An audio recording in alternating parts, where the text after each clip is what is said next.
পড়ে যাইতে হবে কবরে, সবে যাইতে হবে কবরে, হিসাব নিকাশ দিতে হবে হাসরে। আল্লাহুম্মা মুহাব্বতে মুহাম্মাদ ওয়া আলা আলি মুহাম্মাদ ওয়া আলা আলি মুহাম্মাদ কারবা বাড়ি কারবা ঘর কারবা কি কারবা বাড়ি কারবা ঘর কারবা কি, যখনই চলিয়ার যাবে প্রাণ পাখি। আল্লাহুম্মা সাল্লি আলা ওয়া আলা আলি সাইয়্যিদিনা মুহাম্মাদ ওয়া আলা আলি মুহাম্মাদ। জোরে জোরে বলেন আলহামদুলিল্লাহ। আল্লাহর ডাকে সারা দিয়ে চলে যাবে তখন আই এম ডেড, আমি মৃত, ইউ আর ডেড, আপনারাও মৃত। মৃত্যুবরণ করার পর আমরা কোথায় যাব? কবরে। কোথায়? আল্লাহ রাব্বুল আলামিন ওয়াজ করতেছেন বন্ধু পবিত্র কালামে হাকিম 30 পাড়ায় বন্ধু সূরা ফিতরের মধ্যে, ওয়া ইদাল কুবুর বুসিরাত আলিমাত নাফসুম মা কদ্দামাত ওয়া আখারাত। আল্লাহ রাব্বুল আলামিন দেখে দেখে বলতেছে বান্দা তোমরা যখন কবরে যাবে রে, যেদিন কবরটা আমি খোদা ওপেন করে দেব, কি করে দেব? কবরটা যেদিন ওপেন হয়ে যাবে রে, পৃথিবীর প্রত্যেকটা মানুষ বন্ধু জানতে পারবে, দেখতে পারবে, বুঝতে পারবে কে কি করেছে আর কি করেনি। আল্লাহু আকবার বলেন না। এই পৃথিবীর বুকে টাকা দিয়ে, পয়সা দিয়ে, অর্থ দিয়ে, বুদ্ধি দিয়ে, শ্রম দিয়ে বন্ধু কত ডিজাইন, কত প্লেস বন্ধু, কত মত, কত ন্যায়কে অন্যায়, অন্যায়কে ন্যায় বন্ধু, কত ভাবে বন্ধু উল্টা পাল্টা করা যায়। কিন্তু কবরে যাওয়ার পরে বন্ধু আপনার সামনে কবরটা যখন ওপেন হয়ে যাবে কাল কিয়ামতের দিন, প্রত্যেকে আপনি আমি জানতে পারবো কে কি করেছি আর কি করিনি। এই দিক দিয়ে আমার নবী বলতেছেন কবর তোমরা দেখতে পাও একই রকম, সবার জন্য 3.5 হাত মাটির ঘর বানানো হয়। এই ঘরে সবাইকে উপরে বাঁশের ছাউনি দেওয়া হয়। বন্ধু 2 পা দিয়া পাড়ায় পাড়ায় মাটি দেওয়া হয়। কখনো কখনো ছিদ্রগুলো ফিল আপ করার জন্য কোন কোন গাছের পাতা অথবা কলা পাতা দিয়ে ফিল আপ করা হয়। তোমরা দেখতে পাও কবরটা বন্ধু একই রকম, কিন্তু নবী বলে দিয়েছেন তার ভিতরটা হবে পুরো ভিন্ন রকম। বন্ধু কেমন ভিন্ন হবে? আমার আল্লাহ আমার নবী বলে দিয়েছেন আল কবরু রাওজাতুম মির রিয়াদিল জান্নাতি ওয়া হুফরাতুম মিন হুফারিন নার। কবরটা জান্নাতের একটা বাগান হবে বন্ধু, জাহান্নামের একটা গর্ত হবে। কারো কারো জন্য কবর হবে বন্ধু নূরানি, আলোয় আলোয় ভরে যাবে। ইমানদারের জন্য কবরটা বন্ধু এত চমৎকার হবে, পৃথিবীর মানুষ দেখে বন্ধু 3.5 হাত মাটির ঘর, কিন্তু মুমিনের জন্য কবরটা দৈর্ঘ্য এবং প্রস্থে 70 গুণ চওড়া হবে। সুবহানাল্লাহ। তো লবণ ছাড়া হয়? লবণ না দিলে খাবার খাওয়া যায়? কেন? স্বাদ লাগে না। Absolutely right answer. You are great my dear younger brothers. আলহামদুলিল্লাহ বলেন। খুব চমৎকার উত্তর দিয়েছে। আমার এরকম 2, 4, 5টা আলোচনা শোনার মতো থাকবে, কারণ আমি শুটিং করতে আসিনি আর আমি শুটিং ম্যানও না। যখন স্টেজে বসে অত্যন্ত সতর্কতার সাথে হাজারবার চিন্তা করে একটা কথা বের করি, কারণ এখনকার জামানা ফিতনার জামানা। আপনি 3 ঘন্টা আলোচনা করবেন, একটা নষ্ট কথা বের হলে এটা নিয়ে ট্রল হয়ে যাবে। কথা বলেন না কেন? এই জন্য বলছি, আমার আলোচনা শুনতে হলে বিবেকবান মানুষ লাগবে, সচেতন মানুষ লাগবে, আর বিশেষ করে আলোচনার মধ্যে সবচেয়ে বেশি মনোযোগ থাকতে হবে। যারা কন্টিনিউয়াসলি আমার আলোচনা শোনে তারাই বুঝবে আলোচনার মধ্যে স্বাদ যে কি পরিমাণ আছে। নিশ্চয়ই সে আমার আলোচনা শোনে, এই জন্যই কিন্তু সে খুব তাড়াহুড়ো কথা বলেছে। সম্মানিত উপস্থিতি, লবণ ছাড়া যেমন খাবার স্বাদ হয় না, ঠিক তেমনি আল্লাহ রাসূলের প্রেমিক হতে না পারলে আপনার কাছে কোনোদিন আমল মজা লাগবে না। ঠিক কিনা বলে? আল্লাহ রাসূল চান নাকি ডিজাইনেবল শুটিং চান? কোনটা? আল্লাহ রাসূল যদি চান একটু ধৈর্য ধরে বসেন, আশা করি এখান থেকে কিছু নিয়ে যেতে পারবেন। রাসূল কি বলেছেন? কবরটা একটা জান্নাতের বাগান হবে, আবার কবরটা জাহান্নামের গর্ত হবে। বন্ধু ঈমানদার কখনো এত সুন্দর জান্নাতের বাগান, যেটার চারপাশে শুধু রহমতের ফেরেশতারা বেষ্টনী দিচ্ছে, কোন 100% মুমিন কখনো এই সন্ধ্যা বেলায় জান্নাতের বাগান শূন্য করে চলে যেতে পারে না। ঠিক কিনা বলেন? কখনো চলে যেতে পারে না।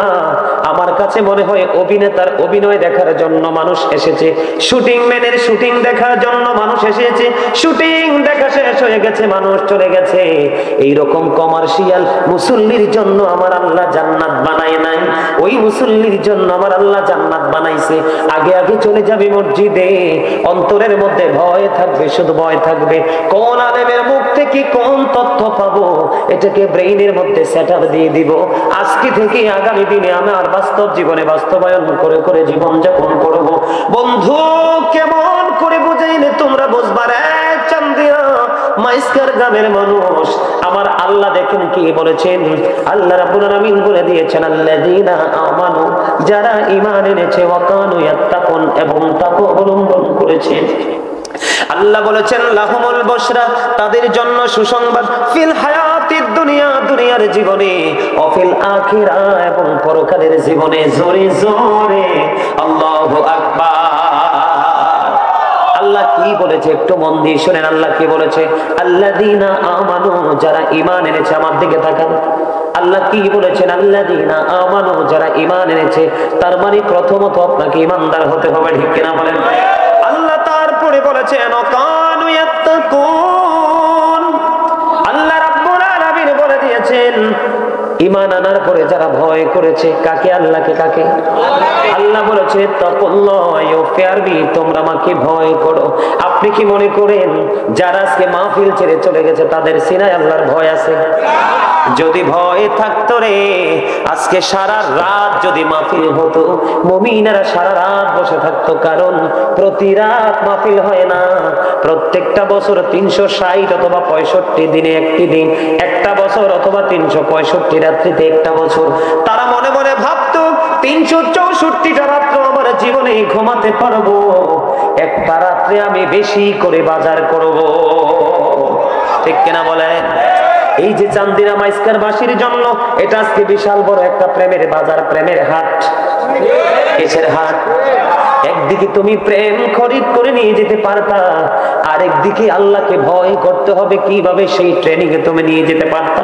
পৃথিবীর সংসার যেমন বন্ধু, পৃথিবীর জীবন যেমন বাজার ছাড়া চলে না, তুমি পরকালের বাজার, পরকালের জীবন তুমি বাজার ছাড়া চালাতে পারবা না। পৃথিবীর বাজার হলো টাকা পয়সা, দ্বন্দ্ব হলো দিয়ে বন্ধ। তোমার চাহিদা পূরণের সকল, নিত্যদিনের চাহিদা পূরণের সকল দ্রব্য সামগ্রী কিনে এনে তুমি পৃথিবীর জীবন চালাবা। আর পরকালের জীবনের বাজার জীবন চালাতে হলে ওই ঈমান এবং আল্লাহর ভয়, এই দুইটা বাজার তোমার সমন্বয়ে লাগবে। আমার ওয়াজের দিকে একটু বন্ধ ফলো করেন। আল্লাহ প্রথম বলেছেন আল্লাযীনা আমানু, যারা ঈমান এনেছে, ওয়া কানু ইয়াত্তাকুন, এবং তাকওয়া অবলম্বন করেছে। আল্লাহ বলেছেন ঈমান আনার পরে আমি আল্লাহকে যারা ভয় করতে পেরেছে, তারপরে আল্লাহ সুসংবাদ দিয়েছে। আল্লাহ বলেছেন লাহুমুল বুশরা, তাদের জন্য সুসংবাদ, ফিল হায়াতিদ দুনিয়া, দুনিয়া জীবনে, ও ফিল আখিরা, এবং পরকালের জীবনে। জোরে জোরে সুবহানাল্লাহ। আল্লাহ কি বলেছে? প্রথম বলেছে ইমানদার হতে হবে। কি হতে হবে? ইমানদার হওয়ার পরে তারপরে আল্লাহ বলেছেন আল্লাহকে ভয় করতে হবে। আপনি ইমান আনার পরে যদি আল্লাহকে ভয় করতে পারেন তাহলে সুসংবাদের আওতায় আসতে পারবেন, অন্যথায় আপনার জীবনে সুসংবাদ কোনোদিনও আসবে না। ঠিক কিনা বলেন? আরো জোরে বলেন, কথা কি বুঝে আসে? বন্ধু, ইমান আনার পরে আপনি আল্লাহকে কি করতে হবে? ভয় করতে হবে। যদি আপনি ইমানদার হওয়ার পরে আল্লাহকে ভয় করতে পারেন, আল্লাহ বলেছেন লাহুমুল বুশরা, যারা ইমান আনার পরে আল্লাহকে ভয় করতে পারবে তাদের জন্য সুসংবাদ ফিল হায়াতিদ দুনিয়া, দুনিয়ার জীবনে, অফিল আখিরা, এবং পরকালের জীবনে। জোরে জোরে বলেন না আল্লাহু আকবার। আর জোরে বলেন আল্লাহু আকবার। আইসো আর জোরে বলেন আলহামদুলিল্লাহ। বন্ধু, বেশি বেশি করে নবীর প্রেমের দরুদ পড়বা গো। হযরত আনাস রাদিয়াল্লাহু তাআলা আনহু থেকে হাদিস খানা বর্ণিত, আমার নবী আপনার নবী তো জাহানের বাদশা নবী বলে দিয়েছেন, কেউ যদি মদিনাওয়ালার সাথে প্রেমের ডোরি লাগাইয়া প্রতিদিন 1000 বার যদি কেউ দরুদ পড়তে পারে, জান্নাত না দেখা পর্যন্ত তার মরণ হবে না। জোরে জোরে বলেন না সুবহানাল্লাহ।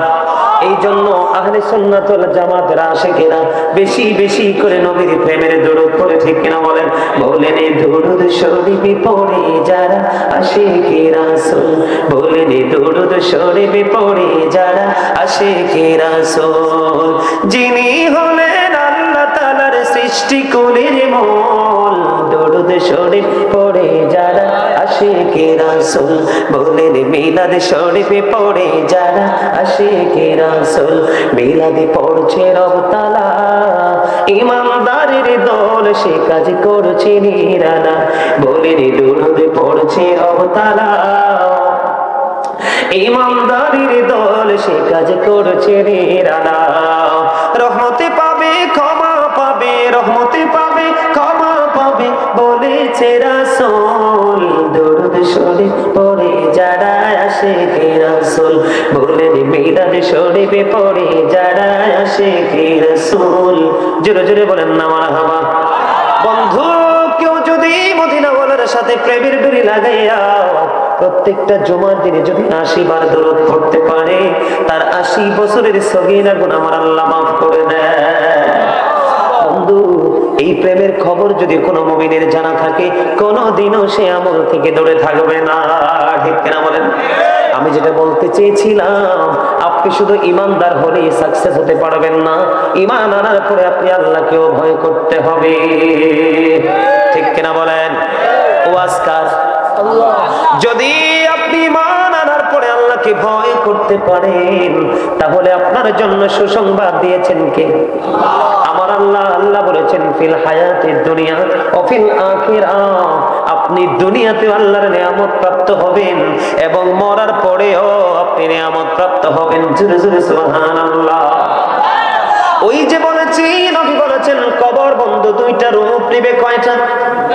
একটা হলো আলো আর একটা হলো আধার। এদিকে এসে বসেন না কেন? দূরে বসতেন কেন? এখানে আসেন, মহব্বত লাগাই বোন। মানুষে দেখলে তো আপনার লোক আমার ঝগড়া আছে। কি মিছা কইছি? আরে মেয়ে একটু দূরে আছিল, আরো দূরে যেয়ে বসছি। এদিক দিয়ে ক্যামেরা দেখতেছেন, এদিক দেশে গোটা পৃথিবীর মানুষ দেখবে না? দেখবে গো হুজুরের লগে যেটা বইছে, এটা হুজুরের লগে আরো আগের থেকে জায়গা জমিনের দ্বন্দ্ব, আরো কাছে আইয়েন। মানুষে হুজুর আরে পাইলে কি কাছে বসে না? আমার এরকম ভক্ত আছে, মনে হয় যে কলজায় ফুরাই রাখবো। কি এটা কারণ আছে? কারণ সেটার বিবেক আছে। যেটা আলেমদের কি কলিজায় ঢুকাইতে চায়, এটার বিবেক আছে। বলে হুজুর কোন ধরনের বিবেক? এটা আল্লাহর ওয়াজ, এটা মুখস্থ করে ফেলছে। কি ধরনের ওয়াজ? আল্লাহ বলেছেন join with my dear people, come to my paradise. আল্লাহ বলেছেন join with my dear people, come to my paradise. আল্লাহ বলেছেন ফাদখুলি ফি ইবাদি ওয়াদখুলি জান্নাতি। আল্লাহ বলেছেন আমার প্রিয় লোকেদের সাথে যুক্ত হও আর আমার জান্নাতে চলে আসো। আর জোরে এই প্রিয় লোক হলো হক্কানি আলেম এবং হক্কানি আল্লাহর ওলিরা। আরে কন্যা সুবহানাল্লাহ। এই জন্য বন্ধু, নবীর প্রেমিক, প্রেম কখনো দলে গরিব হয় না, প্রেম কখনো ছোট বড় হয় না, প্রেম কখনো চামড়া দেখে পোশাক দেখে হয় না, প্রেম হয় আর একটা প্রেমিক হৃদয় দেখে। ঠিক কিনা বলেন? এই জন্য আমি নবীর শানে একটা গজল লিখছি, অনেক লিখেছি, একটা একটু শোনাবো, শুনবেন? শুনবেন? আমার সাথে সুর দিবেন যদি পারেন, ঠিক কিনা? ওগো নবীজি কেমন করে বলুন তোমায় দেখি, বলেন ওগো নবীজি কেমন করে বলুন তোমায় দেখি। আছো তুমি ওই মদিনায়, আছো তুমি ওই মদিনায়, সঙ্গে নিয়ে দুই প্রেমিক সাথী, কেমন করে বলো তোমায় দেখি, বলেন কেমন করে বলো তোমায় দেখি। স্বপ্ন যুগে দিও দেখা এই অধমের মনের আশা, বলেন স্বপ্ন যুগে এই অধমের মনের আশা, তুমি ছাড়া যে শূন্য জীবন, তাই তো তোমায় ভালোবাসি, কেমন করে বলো তোমায় দেখি, বলেন ওগো নবীজি কেমন করে বলো তোমায় দেখি। দেখার আশা আমার মনে পুষে রেখেছি অনেক আগে, বলেন দেখার আশা আমার মনে পুষে রেখেছি অনেক আগে, পাই যদি গো নবী তোমার দিদার, শীতল হবে মোর দুটি আখি, কেমন করে বলো তোমায় দেখি, বলেন ওগো নবীজি কেমন করে বলো তোমায় দেখি। মারহাবা, আরো জোরে। এত কষ্ট করে এত চিন্তা ভাবনা করে গজলটা লেখলাম, এত কষ্ট করে গাইলাম, ধন্যবাদও দিবেন না? আমি বিশ্বাস করি আপনারা যারা আছেন, ধান ধান জমিনে ধান হয় না, কুলা দিয়ে কিন্তু মা চাচি জেঠিরা ধান ঝাড়ে, ঝাড়ে না? চিটাগুলো সব কোথায় যায়? চলে যায়। আর ধান চাল যেগুলো সেগুলো কোথায় থাকে? আজকের এই মাহফিল থেকে আমার কাছে মনে হয় আপনারা সেই চালওয়ালা ধানের মতো। সাচ্চা আশিকে রাসূল, জোরে কন্যা সুবহানাল্লাহ। আমি আপনাদেরকে খুশি করে বলছি না, আপনাদেরকে খুশি করার জন্য বলছি না, আমার মনে যেটা আসছে, আপনার বাস্তবতা যেটা, আপনাদের এখানে থাকার কথা না, নিশ্চয়ই আর রাসূলের সাথে প্রেম আছে, আর রাসূল প্রেমই হলো আপনার জান্নাতের দলিল। বন্ধুরে আমার, হযরতে আনাস রাদিয়াল্লাহু তাআলা আনহু থেকে হাদিস খানা বর্ণিত, জনৈক এক ব্যক্তি এসে নবীকে ডেকে ডেকে বলল, নবী গো, ইয়া রাসূলুল্লাহ, ইয়া হাবিবাল্লাহ, নবী গো, ও নবী জানতে বড় মনে চায় কিয়ামত কখন হবে গো নবী। এবার আমার নবী বলেছেন, তুমি কিয়ামতের দিনের জন্য কি প্রস্তুতি নিয়েছো? ইয়া রাসূলুল্লাহ, ইয়া হাবিবাল্লাহ, নবী গো, আমি কিয়ামতের জন্য কোনো প্রস্তুতি নিতে পারিনি, তবে আল্লাহ এবং আল্লাহর হাবিবকে আমি ভালোবাসি। বন্ধু, চান্দিনা মাসকার গ্রামের মানুষ, আমার ভাই, আমার বাবারা, আমার মা, আমার বোনদেরকে ডেকে ডেকে বলছিল, কি প্রেমময় খবর শোনো। তিনি উত্তর দিয়েছেন, নবী গো, আমি আল্লাহ এবং আল্লাহর হাবিবকে ভালোবাসি। আমার নবী একটা সেকেন্ড দেরি করেনি, সঙ্গে সঙ্গে বলে দিয়েছেন, তুমি যাকে ভালোবাসো, তুমি যাকে ভালোবাসো তার সাথে তুমি থাকবা। জোরে জোরে বলেন না সুবহানাল্লাহ। নবীর প্রেম বড় মধু মাখা, বন্ধু বড় মধুময়। আমি আপনাদেরকে ছোট্ট করে একটা মিসাল দিয়ে, এক্সাম্পল দিয়ে আমি আবার আমার পুনরায় আলোচনায় যাব। বন্ধু, আপনারা একটু নজর দিয়ে শোনেন, হৃদয় দিয়ে শোনেন। আমার নবী মদিনায় থাকা অবস্থায় 27টা যুদ্ধ করেছে। কয়টা? 27টি যুদ্ধ করেছে। এর মধ্যে সবচেয়ে বড় যুদ্ধ হলো উহুদের যুদ্ধ। উহুদের ময়দানে নবীজির দান্দান মোবারক বন্ধু শহীদ হয়ে গেল। এটা আপনারা সবাই জানেন, জানেন কিনা? নবীজির দন্ত মোবারক শহীদ হয়ে গেল রে। নবীজির দন্ত মোবারক যখন শহীদ হয়ে গেল, নবীজির মুখ মোবারক থেকে রক্ত মোবারক বের হতে থাকলো। মালিক বিন সিনান দেখে বন্ধু সহ্য করতে পারলো না, দৌড়ে চলে গেল প্রাণের নবীজির কাছে যাইয়া নবীজির রক্ত মোবারক বন্ধু চষতে শুরু করলো। আমার নবী একটা ডাক দিয়ে বলল, রে মালিক বিন সিনান, রক্ত বক্ষণ করো না, রক্ত বক্ষণ গ্রহণ করো না, রক্তগুলো জমিনে ফেলে দাও। এই কথা বলতে দেরি মালিক বিন সিনান একটা ডাক দিয়ে বলল, ইয়া রাসূলুল্লাহ, ইয়া হাবিবাল্লাহ, নবী গো, আমি আমার আল্লাহর ইজ্জতের কসম করে বলছি গো নবী, আপনার একটা ফোঁটা রক্ত আমি উহুদের জমিনে পড়তে দেব না। এই কথা বলে বন্ধু যখন তিনি রক্ত মোবারক চষতে শুরু করলো, এবার তিনি পুরো রক্ত মোবারক চষে ফেললো। পুরো রক্ত মোবারক যখন চষা শেষ হয়ে গেল, এবার আমার নবী গোটা পৃথিবীর মানুষগুলোকে ডেকে ডেকে বলে দিল, পৃথিবীর আমার উম্মত, দুনিয়ায় যদি কোনো জান্নাতি মানুষ দেখতে চাও রে, তাহলে মালিক বিন সিনানকে দেখে না।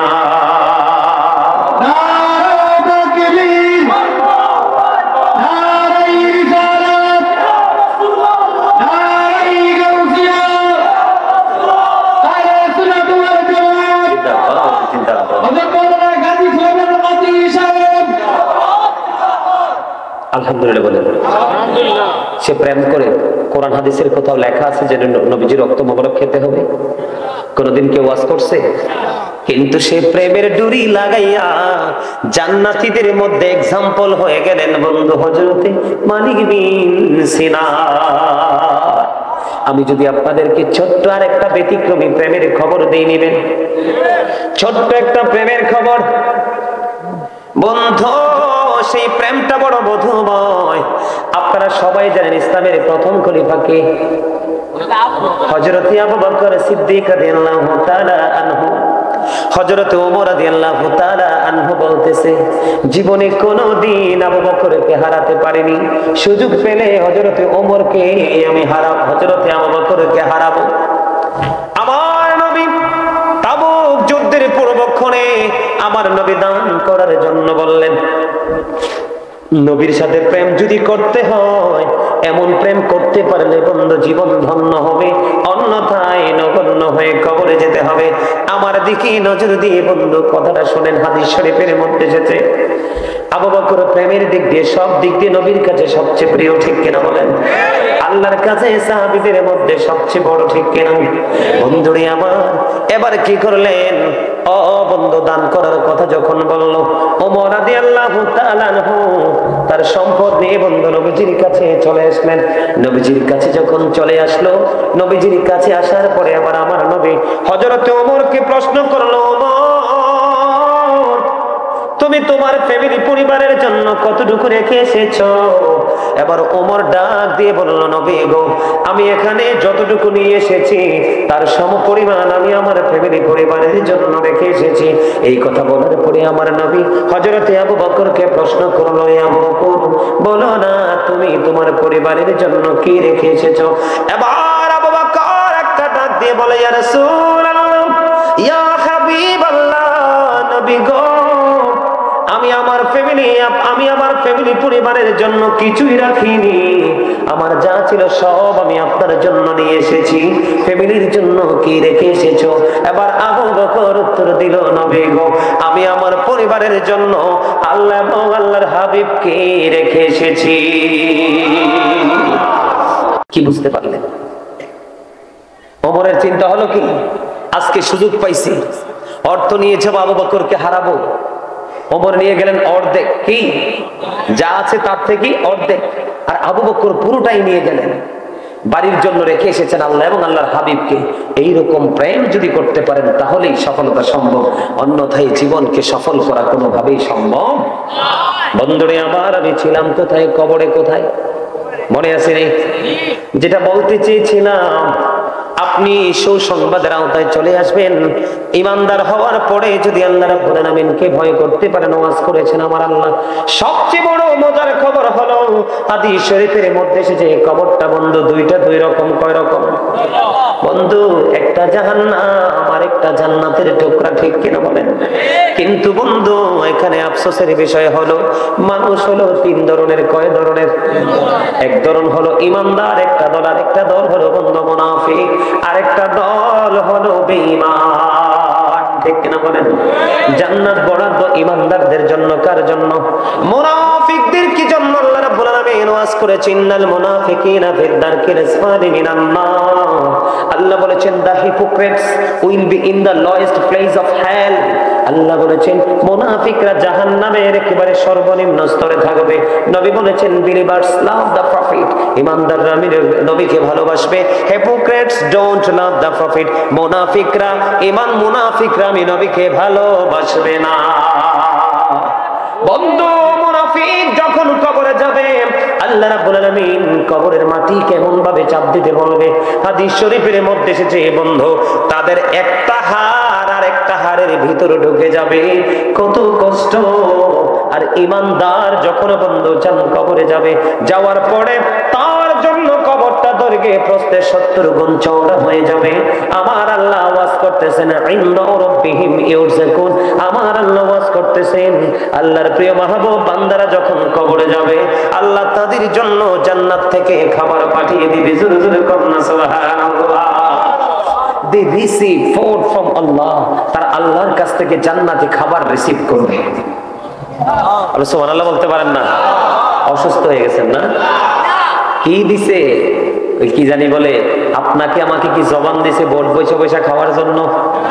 হ্যাঁ, বাদাম খাওয়ার জন্য, চা দোকানে বসে বসে চা খাওয়ার জন্য, সৌমনিতে বসে বসে মানুষের বদনাম করার জন্য, বাজারে গিয়ে মানুষের গীবত করার জন্য? কি জন্য দিছে? আল্লাহর ইবাদতের জন্য। মোটামুটি একটু কাছাকাছি হয়েছে তোর উত্তরটা। আল্লাহ বলেছেন ফাযকুরুনি আযকুরুকুম, আল্লাহ বলেছেন remember me then I will remember you. আল্লাহ বলেছেন remember me then I will remember you, তোমরা আমাকে স্মরণ করো আমি তোমাদেরকে স্মরণ করব। আল্লাহ বলেছেন বান্দা তোমরা আমার জিকির করো রে, আমি আল্লাহ তোমাদের জিকির করব। সুবহানাল্লাহ বলতে বললে বলেন না কেন? আল্লাহর জিকির হলো সুবহানাল্লাহ, আলহামদুলিল্লাহ, লা ইলাহা, আল্লাহু আকবার। সৎ কাজের জন্য আদেশ দেওয়া, অসৎ কাজের জন্য বন্ধু মানুষকে নিষেধ করা, এগুলাই হলো মালিকের জিকির। আল্লাহ কিভাবে বলেছেন দেখেন, আমরা কতটা আল্লাহর অর্ডার থেকে আল্লাহর হুকুম থেকে কতটা দূরে চলে গেছি। আল্লাহ রাব্বুল আলামিন বলেছেন ইয়া আইয়ুহাল্লাযীনা আমানু যকুরুল্লাহা যিকরান কাসীরা ওয়াসাব্বিহুহু বুকরাতাও ওয়াসীলা। আল্লাহ বলেছেন ঈমানদারগণ তোমরা বেশি বেশি করে আল্লাহর স্মরণ করো। কার? আল্লাহর স্মরণ করো, সকাল তো সন্ধ্যা আল্লাহর পবিত্রতা ঘোষণা করো। হুজুর কেমন করে করব গো? বেশি বেশি করে স্মরণ, বেশি বেশি করে করবে তো তার দূরের কথা। আমার মনে হয় বন্ধু বর্তমান যুগের মুসলমান এক সপ্তাহ আল্লাহর জিকির করে না, ঠিক কিনা বলেন? বেশি বেশি করে আল্লাহর জিকির করতে বলেছেন, সকাল তো সন্ধ্যা আল্লাহর পবিত্রতা ঘোষণা করতে বলেছেন। এখন সিস্টেম কি? সিস্টেম হলো আল্লাহ বলেছেন ফাযকুরুল্লাহা কিয়ামান, দাঁড়িয়ে আল্লাহর জিকির করো, ও কুউদান বসে আল্লাহর জিকির করো, ওয়া আলা যুনুবিকুম শুয়ে শুয়ে আল্লাহর জিকির করো। জোরে জোরে বলেন না সুবহানাল্লাহ। হযরত আবু সাঈদ খুদরি রাদিয়াল্লাহু তাআলা আনহু থেকে হাদিস খানা বর্ণিত, আমার নবী বলে দিয়েছেন বন্ধু তোমরা এমন ভাবে জিকির করো গো মানুষে দেখলে যেন তোমাদেরকে পাগল বলে। এখন আপনারা এমন ভাবে জিকির করেন, আপনি জিকির করতেছেন আপনার অন্তর জানে না, আপনার দেহ জানে না, এমন মোড় নিয়ে বসে আছেন বন্ধু। বড় দুনিয়ার অবস্থা ভালো নয়, সবচেয়ে বড় খারাপ অবস্থা মুসলমানের। মুসলমান শুধু মাথা থেকে পা পর্যন্ত মুসলমান, কাজ কর্ম চরিত্র কোনটাই মুসলমানের নাই। ভুলে জেলে চলবে না। তুরস্কের দিকে দেখেন, সিরিয়ার দিকে তাকায় দেখেন, ওরা কি মুসলমান না? কথা বলেন না কেন? ওরা বন্ধু মুসলমান, কিন্তু আল্লাহ রাব্বুল আলামিন ঘুমন্ত অবস্থায় এমন ভূমিকম্প দিয়েছে, ও বন্ধু চিরনিদ্রায় মানুষগুলো মনের অজান্তে চলে গেছে। বাংলাদেশ থেকে যখন উদ্ধার কর্মীরা বন্ধু তুরস্কে গিয়েছে, সিরিয়ায় গিয়েছে, ওখান থেকে ওনারা প্রেস ব্রিফিং করেছে। ওনারা বলেছেন কেমন করে মানুষের লাশ উদ্ধার করব গো, দুর্গন্ধে এখানে টিকাই তো অসম্ভব। বলে হুজুর কারণ কি? মানুষ জুলুম করেছে, নিজের উপর নিজে জুলুম করেছে। কি বুঝে আসে না? মানুষ নিজের উপর নিজে জুলুম করেছে বন্ধু। এই জন্য আল্লাহ রাব্বুল আলামিন জুলুমের জন্য সেই শাস্তি দিয়েছে। আমার দিকে তাকান, আল্লাহ রাব্বুল আলামিন কোরআন শরীফে সূরা ইউনূসের 44 নম্বর আয়াতে স্পষ্ট করে বলে দিয়েছেন, ইন্নাল্লাহা লা ইয়াযলিমুন নাসা শাইআন ওয়ালাকিন্নান নাসা আনফুসাহুম ইয়াযলিমুন। আল্লাহ রাব্বুল আলামিন বলে দিয়েছেন, আল্লাহ মানুষের উপর জুলুম করে না, মানুষ নিজেই নিজের উপর জুলুম করে। ওয়াজ কার? কথা বলেন না কার? আল্লাহ বলেছেন, আল্লাহ মানুষের উপর জুলুম করে না, নির্যাতন করে না, মানুষ নিজেই নিজের উপর জুলুম করে। আল্লাহ বলেছেন যারা জুলুম করে তাদের জন্য আল্লাহ ওয়াজ করতেছেন, আল্লাহু লা ইউহিব্বুজ জালিমিন। যারা জালেম, যারা জুলুম করে আল্লাহ তাদেরকে পছন্দ করেন না। আল্লাহ বলেছেন, আল্লাহ doesn't wrong his slave, we are the ones who do wrong। আল্লাহ বলেছেন, আল্লাহ বান্দার উপর জুলুম করে না, বান্দা নিজে নিজের উপর বন্ধ জুলুম করে। ওয়াল্লাহু লা ইউহিব্বুজ জালিমিন। আল্লাহ doesn't like the unjust। আল্লাহ বলেছেন, আল্লাহ জালিমদেরকে পছন্দ করে না। আল্লাহ রাব্বুল আলামিন বলেছেন, যাদেরকে আল্লাহ পছন্দ করে না তাদের জন্য আমার আল্লাহ ওয়াজ করতেছেন, ওয়া মা লিজ-জালিমিনা মিন আনসার। আল্লাহ বলেছেন, আল্লাহ doesn't guide the unjust। যারা জালেম বিপদে পড়বে, তারা যখন বিপদে পড়বে আল্লাহ তাদের জন্য সাহায্যকারীও রাখে না। ওয়াজ দেখছেন নি? আল্লাহ কি বলতেছেন? আল্লাহ মানুষের উপর জুলুম করে না, মানুষ নিজের উপর নিজে জুলুম করে। যখন আপনি জুলুম করবেন আল্লাহ বলেছেন আমি জালেমকে পছন্দ করি না। আর জালেমরা যখন বিপদে পড়বে আমি আল্লাহ তাদের জন্য কোনো সাহায্যকারীও রাখি নাই। যাবেন কোথায়? এই জন্য বন্ধু জালেমদেরকে নিয়ে আমি একটা গজল লিখছি, একটু কি শোনাবো? শোনাবো, শুনবেন? পারলে আমার সাথে একটু গাইবেন, রাজিয়েছেন? জুলুম যারা করে না বন্ধু হারাই না দুকুল, জনম জনমকে দিও তোমার হবে না মাসুল। একেবারে ভেবে দেখো না তোমার কোথায় ঠিকানা, একেবারে ভেবে দেখো না তোমার কোথায় ঠিকানা। এখনো তো আছে সময়, এখনো তো আছে সময়, বুঝো তোমার ভয়। জনম জনমকে দিও তোমার হবে না মাসুল। বলেন জনম জনমকে দিও তোমার হবে না মাসুল। বৃষ্টি যখন আসে বন্ধু শীতল মরুভূমি, তওবা করো ক্ষমা পাবে বলে গেলাম আমি। তোমার জীবন মোহনা কোথায় সে তো জানো না, তোমার জীবন মোহনা কোথায় সে তো জানো না। ক্ষমা যদি না পাও বন্ধু, ক্ষমা যদি না পাও বন্ধু হারাবে দুঃখ। জনম জনমকে দিও তোমার হবে না মাসুল। বলেন জনম জনমকে দিও তোমার হবে না মাসুল। কেন বলছি, বলবো কিনা? আপনি যে মাসুল সারা জীবন কেঁদে আপনি মাসুল পাবেন না, সেটার কারণ হলো বন্ধু এই আল্লাহ রাব্বুল আলামিন বলে দিয়েছেন আপনাদেরকে নিয়ে আমি কিন্তু কবর পর্যন্ত চলে গেছি। কোথায়? কবর পর্যন্ত চলে গেছি বন্ধু। কবরে যখন আপনাকে রাখা হবে, আমাকে রাখা হবে, রাখার পরেই কিন্তু ফাইনাল খেলা শুরু হয়ে যাবে। কি হয়ে যাবে? ফাইনাল খেলা বন্ধু শুরু হয়ে যাবে। আপনার পরীক্ষার রেজাল্ট কিন্তু অটোমেটিক্যালি চলে আসতে থাকবে বন্ধু। মুনাফিক জাহান্নামের সর্বনিম্ন একবারে লয়েস্ট প্লেসে থাকবে। আল্লাহ রাব্বুল আলামিন কাফির বেঈমান সম্পর্কে ওয়াজ করতেছেন। আল্লাহ বলেছেন ইন্নাল কাফিরিনা কানু লাকুম আদুওয়াম মুবিনা। আল্লাহ বলেছেন the heretics are the eternal enemy of the believers. ইমানদারদের প্রকাশ্য শত্রু হলো বেঈমানেরা।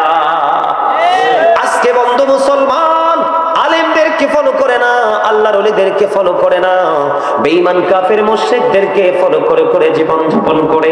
আল্লাহ বলেছেন উইদ্দাত লিল কাফিরিন, একদিকে তারা মুসলমানের শত্রু, আরেকদিকে আল্লাহ ওয়াজ করতেছেন কাফেরদের জন্য বরাদ্দ জাহান্নাম। আল্লাহ বলবে ইউ গো টু হেল, জাহান্নামে চলে যাও। আর ঈমানদারদের জন্য আল্লাহ বানালেন বন্ধু জান্নাত। এরপরে অংশে আসি, আমি মুক্তাসার ভাবে আপনাদেরকে একটুখানি বন্ধু বলে দিলাম, আপনাদেরকে আরো বেশি মজার খবর আমি দিতে চাই, নেবেন তো? যেহেতু এখন আমি ঈমানদারের আঙ্গিনায় আছি বন্ধু, মুহাম্মদ ইবনে নসর রাদিয়াল্লাহু তাআলা আনহুর বাবা মানুষ মারা গেলে তার জানাজায় অংশগ্রহণ করতে পারলে বেশি খুশি হতেন। একদিন তিনি এমন একজন বান্দার জানাজায় শরীক হলেন, জানাজার কাজ সম্পূর্ণ হয়ে গেল, তাকে কবরের মধ্যে বন্ধু দাফন করা হলো। দাফন করার পরে সকল মানুষ ধীরে ধীরে কবর ছেড়ে চলে গেল। মুহাম্মদ ইবনে নসর রাদিয়াল্লাহু তাআলা আনহুর বাবা কবরের পাশে দাঁড়িয়ে আছে রে, তিনি হঠাৎ করে বন্ধু চাইয়া দেখলেন জিন্দা দুইটা রূহ, জিন্দা দুইটা মানুষ যেন ওই এখন যে কবরস্থ করা হয়েছে তার কবরের মধ্যে ঢুকতেছে। তিনি আশ্চর্য হয়ে গেলেন, আমার জীবনে কত মানুষের লাশ আমি দাফন করলাম, কোনদিন আমি এমন দৃশ্য তো দেখিনি। কি করে একজন মৃত ব্যক্তির কবরে দুইজন জিন্দা মানুষের মতো ঢুকতেছে। তিনি দাঁড়িয়ে রইলেন, দুজন বন্ধু ব্যর্থ হয় না, দুজন কবরের মধ্যে বন্ধু অবস্থান করতেছেন। তিনি আশ্চর্য হয়ে রইলেন, ব্যাপার কি রে, কবর থেকে বের হয় না কেন? এবার তিনি 10 বার বন্ধু সূরা ইয়াসিন তেলাওয়াত করলেন, 10 বার তিনি সূরা মুলক তেলাওয়াত করলেন। করার পরে আল্লাহ রাব্বুল আলামিনের দরবারে দুইটা হাত তুলে বলে দিলেন, মনিব আমার সামনে রহস্যময় ঘটনা আমি রহস্য উদ্ঘাটন করতে চাই। এবার বন্ধু তিনি দেখতে পাইলেন একজন আগেই চলে গেছেন, আর একজন কোনোভাবে বন্ধু বের হয় না। ওনার দোয়া যখন শেষ হলো, এবার চাইয়া দেখে কবরটা ফাইটা দুইটা টুকরা হয়ে যায়। আল্লাহু আকবার। কি হয়ে গেল? নতুন কবরটা ফাইটা দুইটা টুকরা হয়ে গেল। ওই যে আরেকজন ছিল তিনি এখন বের হয়ে চলে যাচ্ছেন। মুহাম্মদ ইবনে নসর রাদিয়াল্লাহু তাআলা আনহুর বাবা প্রশ্ন করলো, আপনারা কে গো? একজন আগেই চলে গেছে, আপনি এখনো পর্যন্ত কবরে আছেন। এবার তিনি প্রশ্ন করার সঙ্গে সঙ্গে উত্তর দিয়ে দিলেন, আমরা পৃথিবীর কোনো মানুষ নই, আল্লাহর রহমতের ফেরেশতা। আজকে যাকে কবরে দাফন করা হয়েছে উনি আল্লাহর প্রিয় মাহবুব বান্দা, এই জন্য আল্লাহ রাব্বুল আলামিন আমাদেরকে ওনার কবরে পাঠিয়ে দিয়েছে। বন্ধু ফেরেশতাদের প্রশ্নের জবাব শিখিয়ে দেওয়ার জন্য এসেছি। সুবহানাল্লাহ। মুমিনদের পরিচয়, মুমিনদের সিমটম বন্ধু, মুমিন হতে পারলে লাভের শেষ নাই। যদি আপনি বন্ধু মুমিনের সীমানা লঙ্ঘন করেন, আল্লাহ রাব্বুল আলামিন বলে দিয়েছেন ইন্না বাতশা রাব্বিকা লাশাদীদ। আল্লাহ বলেছেন the sieging of Allah is difficult, আল্লাহর দরা খুবই শক্ত দরা, আল্লাহর পাকড়াও বড় কঠিন পাকড়াও। আল্লাহ ধরবে বান্দাকে খুব শক্ত ভাবে বন্ধু।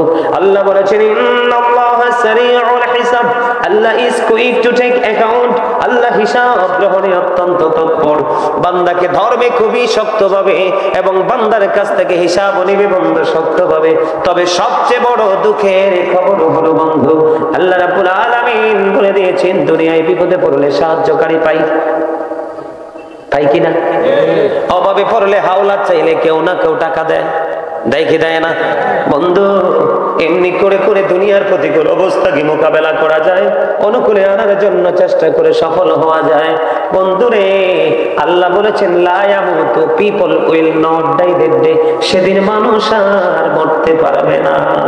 আল্লাহ বলেছেন ফিহা ওয়ালা ইয়াহইয়া, people will not be able to life that day, মানুষ সেদিন আর বাঁচতেও পারবে না।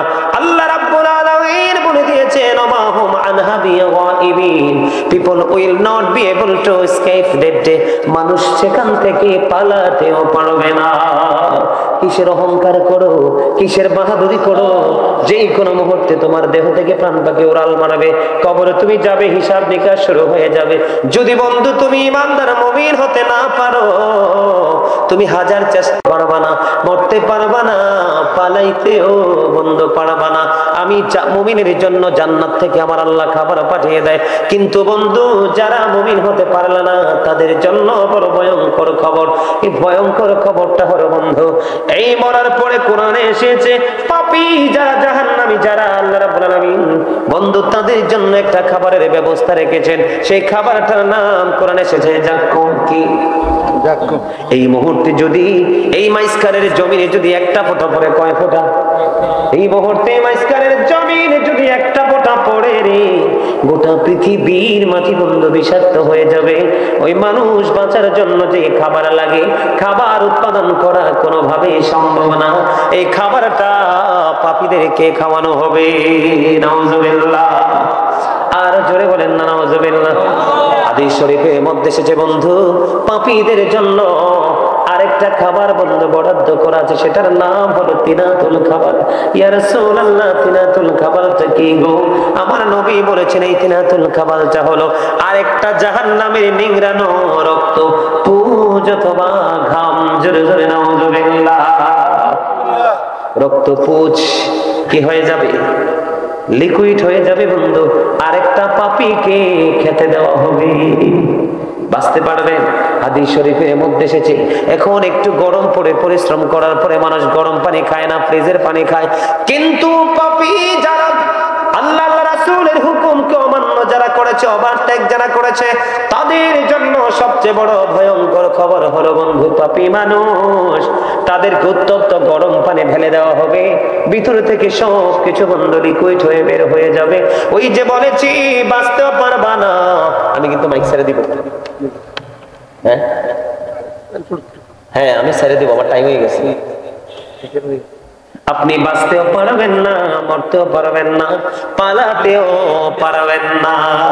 আরেকটা খবর দেই বন্ধু, ছোট্ট করে শেষ করে দিচ্ছি। আমার দিকে তাকান, এদিকে তাকান।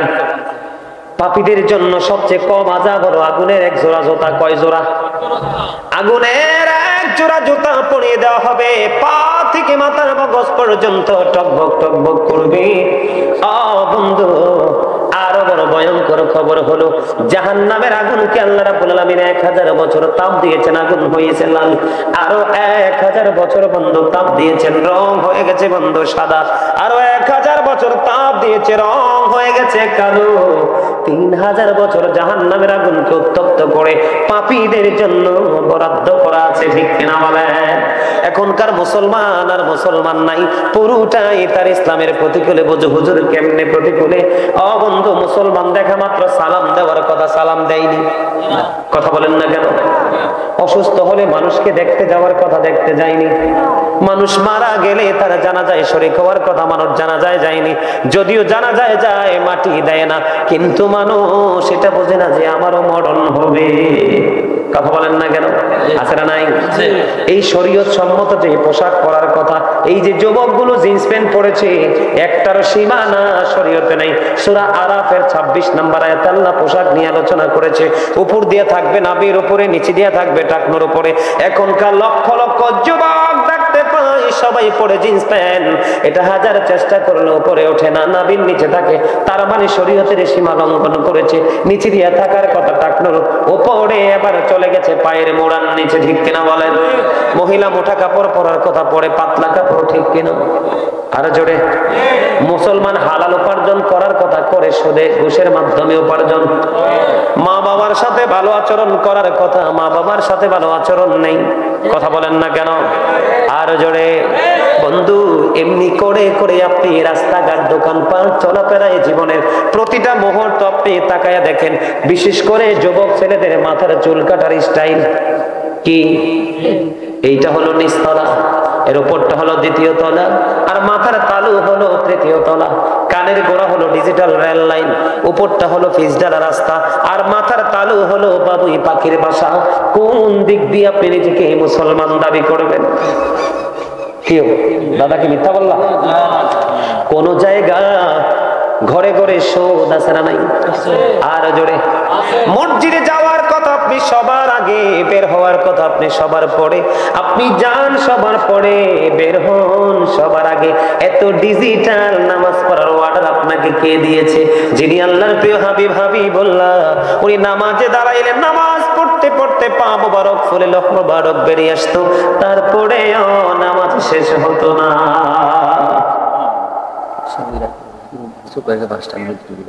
বুঝি নাই